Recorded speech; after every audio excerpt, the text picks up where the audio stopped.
Welcome to today's explainer. If you've ever stared at a complex math problem and felt like you were just dropped in the middle of a forest with zero cell service, well, you are definitely in the right place. Today, we're embarking on a bit of an expedition.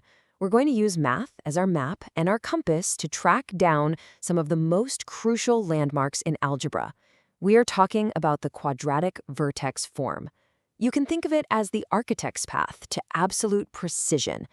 But before we dive into any numbers or variables, the source material actually anchors its lessons with a concept from Proverbs 10:14, the wise store up knowledge. So why start a math explainer here? Well, the HeroesMart Academy philosophy suggests that math gives us the exact tools we need to store and apply wisdom in a highly structured way. It's really not just about memorizing random rules. It's about learning how to think, how to organize information, and ultimately, how to build a solid foundation of knowledge that you can actually rely on. Section 1, Wisdom and Vertex Form. Let's dive right in and uncover how mastering this algebraic structure is a total game changer.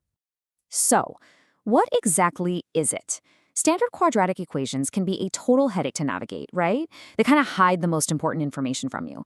But vertex form, it's a specific way to write a quadratic equation that acts literally like GPS directions with built-in landmarks. It's your magic key. It makes it super easy to pinpoint the vertex, which is just the very tip or the base of your parabola, and it shows you exactly how the mathematical path is going to curve. Moving on to Section 2, Decoding the Vertex Formula. Let's look at the blueprint. All right, our formula is f of x equals a times x minus h squared plus k. Now, I know, if you're new to this, it looks like a giant alphabet soup. But as an architect of math, you've got to realize this is simply your map. Every single letter you see here has a specific, incredibly useful job. Let's break this map down piece by piece. That h and k, they literally mark the spot. That coordinate pair, h, k, is your vertex. That's your starting landmark. Then you've got the letter A. Think of A as your compass.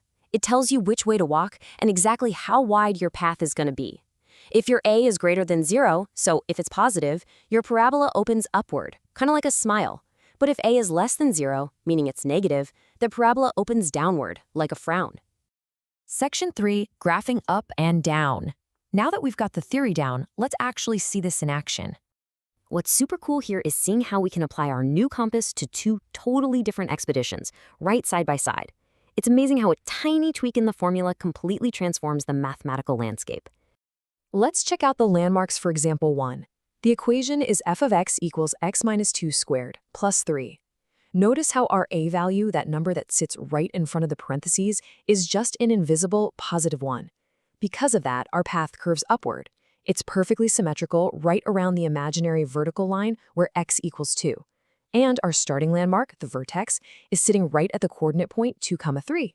You can literally just read the vertex straight out of the equation. No extra math required. Now contrast that with example 2, negative 2 times x plus 1 squared plus 4. In this one, our vertex is at negative 1, 4. But check out our compass, our a value. It's a negative 2. That negative sign completely flips our entire path upside down. And because the number is a 2, which is bigger than our invisible 1 from the first example, the curve gets way steeper. Basically, a larger a value creates a narrower, much faster dropping path. Section 4, Maximizing Profit in Context. This is where it gets really good, because this isn't just textbook theory. It's a real-world tool for optimizing critical stuff, like business profits. Imagine a company whose weekly profit follows this exact architectural path. P of x equals negative 3 times x minus 5 squared plus 100. In this scenario, x represents the week, and P of x is their profit. Since we're fluent in vertex form now, we absolutely don't have to guess or plot a million points to figure out how this company is doing. Just look at the h and the k. The vertex is at 5, 100. So we instantly know the absolute maximum profit this company can possibly hit is exactly $100. And it's going to happen right at week 5. Bam. Done. And how do we know for sure it's a maximum peak and not, a financial valley? Check the compass. The negative 3 acting as our a value tells us the graph opens downward. That means the vertex is sitting at the very top of the curve. It's a peak, literally the highest financial landmark they can reach. After week 5, that negative curve tells us profits are unfortunately going to start heading back down.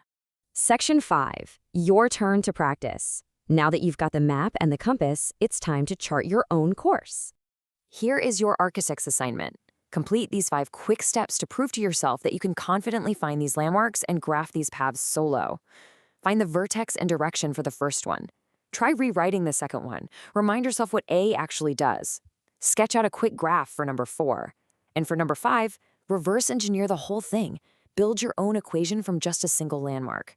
I highly recommend you pause this explainer right now, grab some scratch paper, and crush these. Finally, Section 6, Education, Morality, and Peace.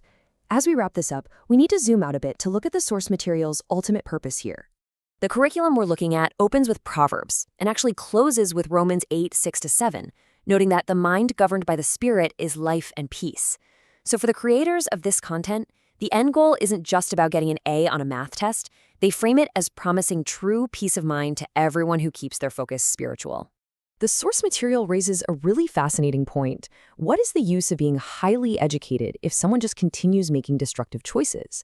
The Academy's philosophy basically argues that education without morality is deeply harmful. From their perspective, knowing how to maximize a profit mathematically means absolutely nothing if we don't have the character to use those skills for good. So as you master this architect's path in math, the source leaves us with one heck of a question to chew on. How are you going to pair your growing academic intelligence with solid morality to navigate your own life's path? Something to think about.